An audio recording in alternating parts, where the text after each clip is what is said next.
All right, good afternoon, everyone. Today is Halloween. It's Thursday, October 31st, 2024. Our goal here is to review the market generated information in a holistic fashion. We're intimately following the auctions narrative for both ES and NQ. If we have time, we'll theorize and add additional commentary towards the end. There is a uploaded recording of today's video with the DOM recording. Please check it out if you like. Okay, perfect. So again, today we had some pretty big tech earnings with the Amazon, Apple, and then Intel, even a little bit of some others before the open. As far as the economic calendar, we did have the PCE. We had our Chicago PMI as well. Don't forget, tomorrow we have our non-farm payroll, the other PMIs, and then the construction spending and the ISM manufacturing as well. This will probably be at 7 o'clock as well, I would imagine, for the auto sales. So again, fairly much on the docket today for earnings and for the data catalyst. So again, yesterday, and again, my apologies. I'm doing this a little late, trying to help with like Halloween festivities, but not looking at today. But we had our continual closes under the five smoothing average, the five simple moving average for the S&P 500, as we ended up having this higher high but a higher low. We're not really sure what to make of that. We did do a fair amount of homework the prior day, and you can see some of the little small nuances that we were picking up alongside of the way for the sorry about that. I had to pause the video. But essentially, it was a lot going on here. It was a lot we can kind of tell, especially when it came to the Nasdaq, specifically the delta from Tuesday. Tuesday was a bit strange. The big outlier for the delta there, and then we had the reversal that happened the prior day. So this was just interesting as a whole. This Tuesday and Wednesday. So again, today isn't really too surprising. But again, the ideal was to minimize their drawdown. If they did make a lower low, that's fine. But ideally, go back into the range higher. And they did make a lower low, but they did not stay within the range, and they liquidated much lower than the buyers would have liked. So as of right now, the Bulls still have control in the highest time frame, and then on the intermediate, they still have control. But as of right now, this is kind of more reverting back to balance because anyone can see this is either an opportunity to buy or this will be a break of their structure, and we can see even more downside. So it's a little bit finicky on who has control on the intermediate. We'll probably still get the favor to the Bulls, but the sellers are they're definitely showing out and making some good progress. Definitely reminiscent of to these impulses that we were seeing in the end of July and August, the beginning of August. But we'll see. So again, where's price coming from? We had a whole lot of congestion and balance here for the S&P 500 and the NQ who tried to break out, and they're making some higher highs, but no real progress, no continuation. Anytime they pushed above this pivot here, they ended up collapsing and closing lower. All right. And again, just bear with me. I'm just a little bit frazzled. Just coming back to this a bit late. All right. So we'll focus on the footprint now. We can see that the volume was above average. Well, excuse me. This is high volume, with the delta being quite negative at negative 28K and ending at negative 15,000. So it's cool to see a good whole number there with 120 points of range, and then about 550 for the NQ with high volume, highest we've seen since what's on my screen. Yeah, highest we've seen since September 10th or September 9th or 10th, one of those. Same thing with the negative delta. So sellers are really trying. No real trading earlier in the session at higher prices. They tried, but I mean, this was just straight liquidation, just straight liquidation. And I'll actually, excuse me for flipping back and forth, but looking at the weekly candle, if the S&P 500 finishes their weekly candle with this kind of structure, and they really want to hold below the prior week's low, And then this would definitely be bad news for the buyers. I'm assuming this will be the same thing for the NQ. NQ, not so much. They really want to protect their essentially just really the 20K mark. If they can hold above the 20K, I think the buyers would be doing okay for the NQ. But all right, so let me go back here. We'll look at the sector tracker. I took a peek at this earlier. I was a little bit confused. So the S&P 500 finishes negative 1.8%. I would assume there would have been more when you have your technology down 3.2%, financials down 1.4, and then healthcare down almost a whole percent, including, I mean, just everyone was down, but energy wasn't way too much, and then utilities, which has some weighting. So the fact that they're only down like less than 2% or almost 2%, is just a little bit interesting, but definitely a defensive stance with consumer staples, utilities, energies, but no love for financials and healthcare. I think this does make sense because I think the saying is like when there's real selling or when there's real fear, there's nowhere to hide, like nowhere is safe. So the fact that only these two were greens and staples couldn't even green as well, I think that's pretty interesting. Look at this on a rolling 5 day. Only communication services are doing well at the moment, and I believe this is only because of the Google earnings. So again, the 5 day rolling, this isn't really too surprising to see the majority of people are red, and that's fine.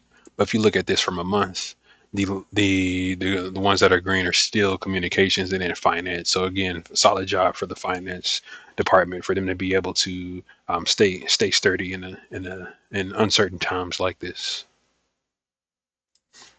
All right, so we'll take a look at the market profile. So there were a lot more singles in here within this area, but I accidentally removed them. So there was some singles in here, and then the S&P 500 essentially just broke through these with these. It wasn't much, but they broke through these. So, and then they ended up making their own set of singles. So we have one, two, and then three that was created here today. So we went ahead and have these. Clearly, this is a B-shaped profile. Liquidation here. The belly being at the lower quarter, closing at the low. We go ahead and scoot back one time. We have our monthly composite, which is now complete. And the volume point of control was near these 5900s, and that has dissipated. Price has dissipated from there, straight collapse, straight liquidation, all the way back down to the bottom distribution of this profile. So it seems, if we put this together, it seems, where's the VPOC at this moment? Yeah, the VPOC is still near these 5900s. So it seems that we're finding our way back down to this 5700 essentially, which would be the whole, the composites volume pointer control. I actually want to, let me just go ahead and save this. Oh, I probably shouldn't have saved that. I have all those drawings. Yeah, the volume pointer control is still at the 5700s. So I'd imagine that we're just going to battle our way between basically 5800 and then 5700 as of right now. So we'll see. We do have non-farm payrolls tomorrow, so I mean anything can happen. Looking at the NQ, they had their same set of singles. I have not removed those yet. These are from 10/8. Essentially, they just collapsed through all these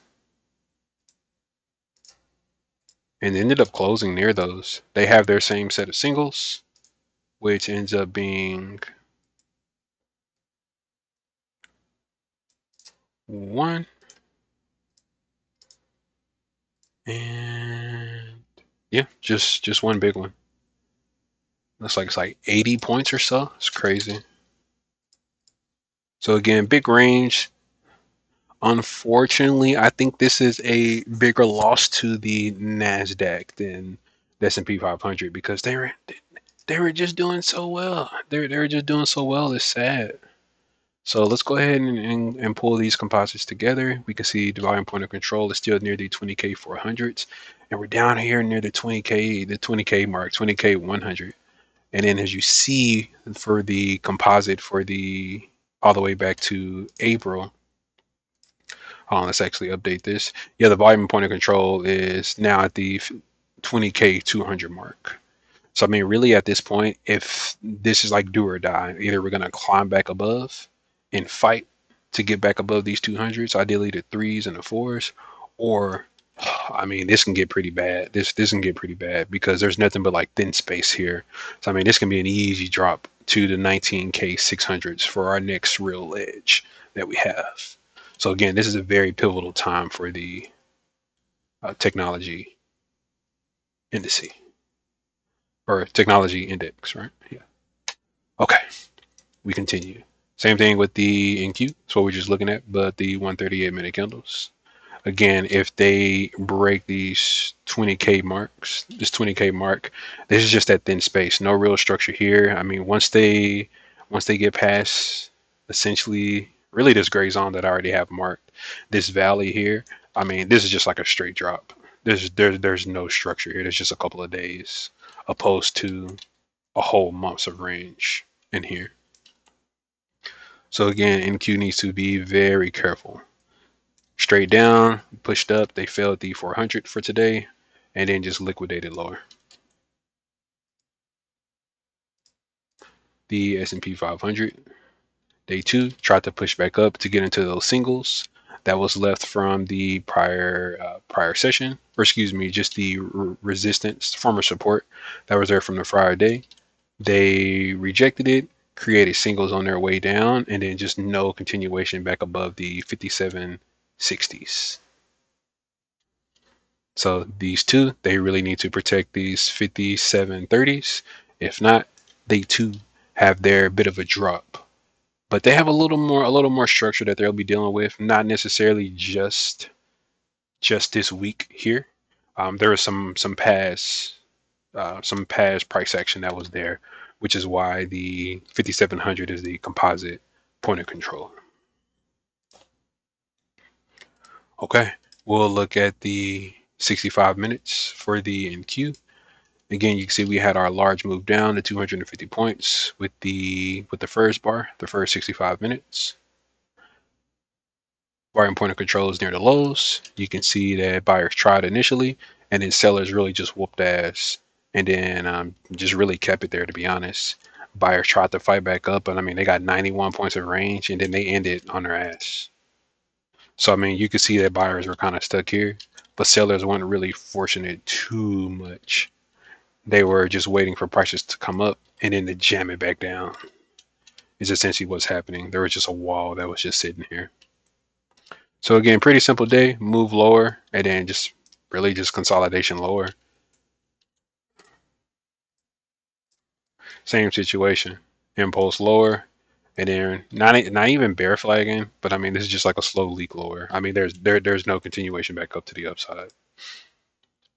Big sell delta, buyers tried, nowhere, and then they just gave up and liquidated.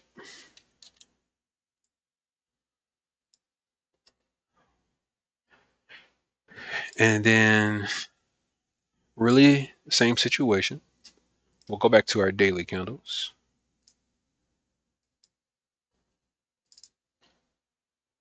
So again, for the S&P 500, we had the all-time high. I think this was like a Wednesday or something like that. I don't know, maybe a Thursday.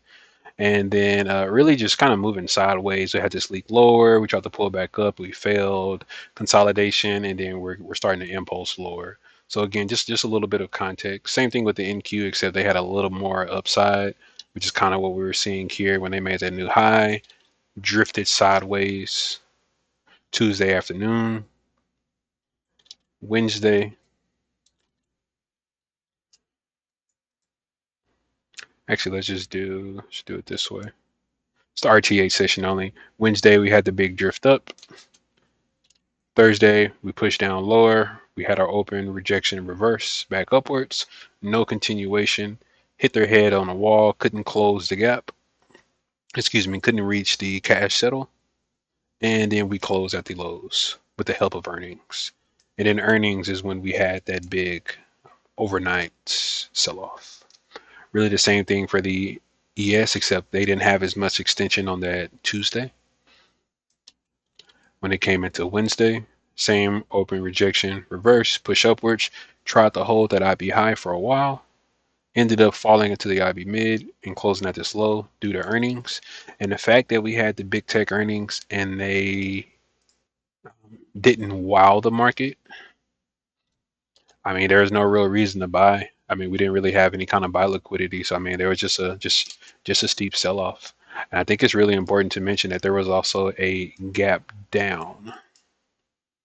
There was also a gap down here that was not filled.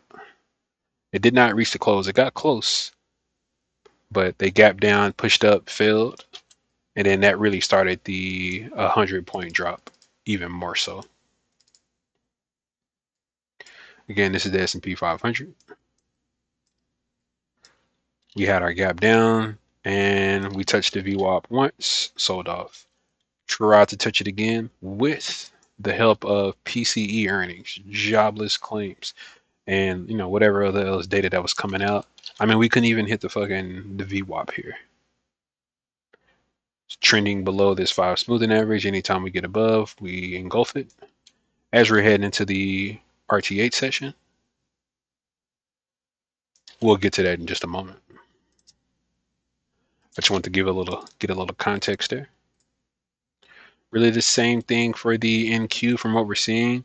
They hit their head on the VWAP, push lower. They actually burst through the VWAP here, barely. Healthy VWAP. And then that's led us into the RTH for the day. So again, this one's a little tough to see, but essentially we opened at the overnight low. We opened at the overnight low for both. Right above the overnight low for the ES, and then a little bit above for the NQ. So as we're opening, we have an open drive potentially lower. Why do we have this big sell-off candle, and then what happens? For the NQ, we have our aggressive possible open drive candle to close at the overnight low. We coil to the right, and then we continue downwards, confirming this open drive. But where are we going? So I mean, to be honest, on that kind of a higher time frame, I couldn't really see where we were headed besides taking out some of these stops from these previous days. That's really all I could see. That's the weekly candle actually. So I mean, we were really just kind of just taking out some of these lows here. I didn't really see like a specific point of interest on where the market may have been heading for the NQ. But I mean, yeah, we have our open drive lower, and then essentially we can't do anything. That's what we saw on the footprint. This whole hour, 30 minutes, and then another 30 minutes. You had the impulse lower, and then you essentially just bear flagged as soon as you came up above this 5 smoothing average. Set sideways, couldn't test this RTH VWAP, and then we ended up just selling back below the initial balance low, created a new low, and then really just sat sideways for the remainder of the day. Everyone was waiting for the indices to bounce. They just never did. It wasn't as aggressive for the ES as it shouldn't be, as they're a little more balanced the way they're structured. So they had their engulfing candle to start the session, full body candle, and then we pushed up, tried to test the high for RTH, failed, and then created a new low. Engulfing candle there. One more impulse candle, move sideways, try to test this midpoint, and they too failed to close that A bracket. For the B bracket, really the same thing as the NQ. They made their new low, pulled back to this 5 smoothing average, eventually engulfed, and then just trend lower under this 5 smoothing average until they get another close. 2 closes, and then eventually engulfed, but just a slow grind. And then really here was kind of a telltale sign that, I mean, things were kind of dying out here, just given the slow grinding nature. Slow grind down, slow grind up, slow grind down, slow grind up, slow grind down, up, earnings, engulf lower. I can't confirm if the earnings were bad or good or not, but the market didn't really take this too well. We had a steep sell-off to head us into the close. So a bigger risk off moment after this another touch of this VWAP. We had our earnings that pushed up and then eventually engulfed, including the overnight session. But we're not going to make this about the overnight. So I'm already running a bit late. But when it comes to specific plays, I mean, we have this in our playbook, and I'm a little ashamed to say that I missed it. But we had our let me put this back on full session. We had our trend below the 5 smoothing average, no closes above. Our first close above the 5 smoothing average, we wait for a possible rejection and then enter there. I mean, it's pretty clear there, pretty clear there, just in real time. I was just completely disoriented and really surprised by this looking at the DOM, to be honest. So it's definitely well noted for next time. That's really going to be the only trade. Nothing in this A bracket that I would be comfortable with taking. Maybe a breakout short here, but to be honest, I wasn't really sure what to make of that. So I mean, I can justify this here as well. Since you close under the overnight low, you pulled back up this new low here. You would imagine this would be like the uncle point. People don't really want to. People will be ready to liquidate here because you have nothing but like straight stops. Also, it's important that this is the 5800. So not only are you breaking the overnight low, you're breaking and accepting more trades under the 5800 level. So you will want to see what kind of prices, what kind of liquidity you would get under here. And clearly there was not much from the buying side. All right, so sorry that was a little bit winded, long-winded rather. Again, I'm not exactly sure what to make of this session. It was interesting to say the least. Um, I'm not sure if we should still give the narrative to the buyers, but I mean, as of right now, we definitely want to give the buyers, as a one. I can't say that either one did really anything that was impressive or that was really noteworthy. I think the buyers gave up a crap ton of territory, and it seems like they tried, but they got stuffed. We were looking at this on a dom, and there was a fight, and they lost the fight. Just pretty simple.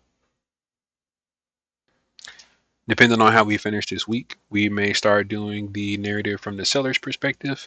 But really, the goal for the sellers is to not let them above. They can't close above this. I mean, honestly, they need a lower low. They need a lower low, and they need to close under their low. They need to have some sort of continuation. Not we, but the sellers, I think it'd be silly for them to come all the way this far to not break these lows here near the, what is it, 725, 720? Yeah, 725, let's call it. So if they can't break the 5725s, I'll consider this a failure on the sellers, and we'll have more continuation from the narrative standpoint from the buyers. For the NQ, this one is a little tougher. I'm not sure, but ideally, these sellers want to really get down to these 800s. If they can get down to these low 800s and break some of this range here, which is somewhere in here, I think they can really see like a cascade, and they may have some more sell stops here. But okay, all right, we'll go ahead and drop it there. Believe we covered everything. Again, tomorrow's non-farm payroll, so this can completely change, and we be at all-time highs tomorrow. We really don't know. I think it's important for us to stay patient and get sleep. So, okay, I'll go ahead and drop it there. I hope you enjoy the rest of your night, and thanks for watching.